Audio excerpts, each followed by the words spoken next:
यदि कोई सोचता होगा कि मैं किसी महात्मा के पास जाऊं और वहां फल फूल माला मिठाई ले जाकर कुछ पैसा चढ़ाकर उन्हें प्रसन्न कर दूं, तो हमें लगता है कि वो उसका भ्रम ही होगा।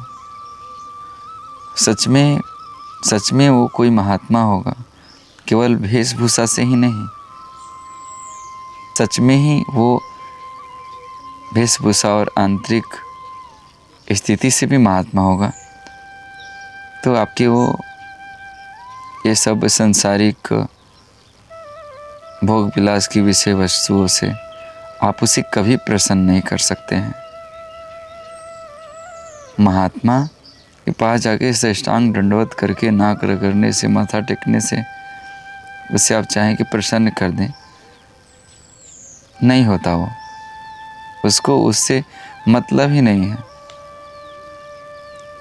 क्योंकि वो कहीं ना कहीं गुरु कृपा से मान अपमान को भी त्याग कर चुका होता है।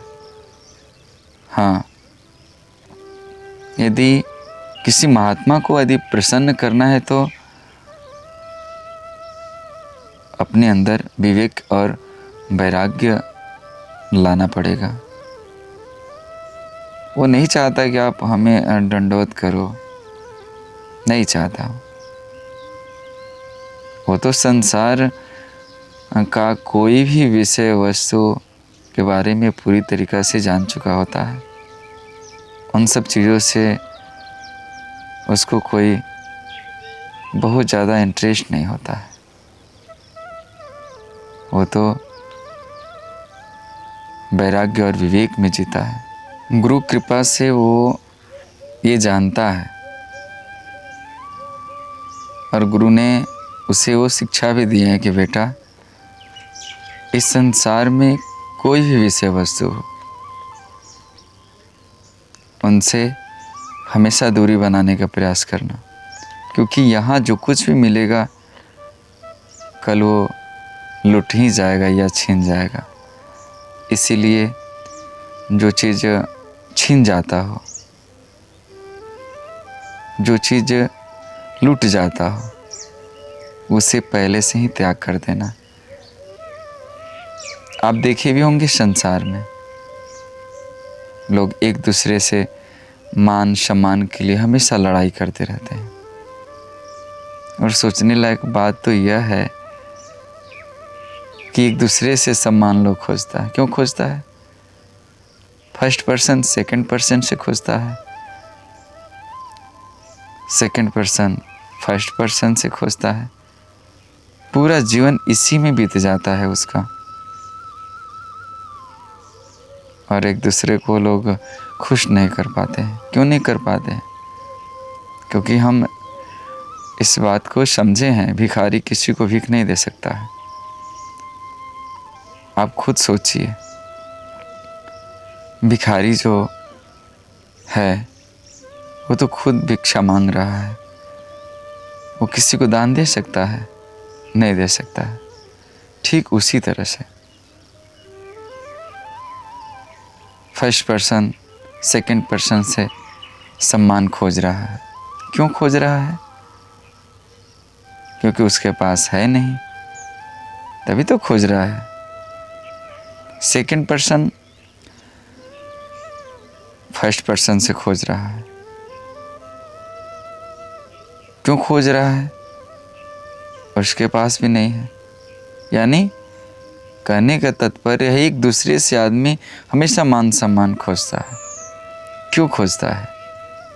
नहीं है इसलिए खोजता है। यदि हमारा पेट भरा हुआ हो, कितना भी लोग प्रयास करें तो हम खाएंगे? नहीं खाएंगे। इसलिए नहीं खाएंगे कि हमारा पेट भरा हुआ है। ठीक उसी तरह से यदि लोग सम्मान से यदि भर जाए, एक दूसरे से सम्मान नहीं मांगेगा। और दोनों में से सम्मान किसी के पास नहीं है, इसीलिए एक दूसरे से लोग मांगते हैं। इसी में पूरा जीवन बीत जाता है। एक दूसरे को लोग सम्मान नहीं दे पाते और खुश नहीं रख सकते, क्योंकि वो खुद सुखी नहीं है। यही वजह है। हमारे गुरुदेव कहते थे कि बेटा, इस संसार से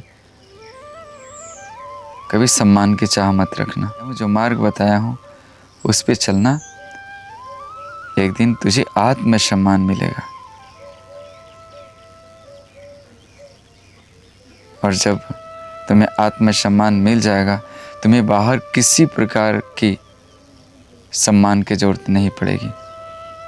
लोग अपमान करें फिर भी तो दुखी नहीं होगा, लोग सम्मान करें फिर भी तो खुश नहीं होगा। होगा क्या? बस तू एक आनंद की स्थिति में होगा, क्योंकि तुझे आत्मसम्मान मिल चुका है। और हम तो यही अपने गुरुदेव से सीखे हैं कि जिसको आत्मसम्मान मिल चुका है उसे बाहर किसी सम्मान की जरूरत नहीं है।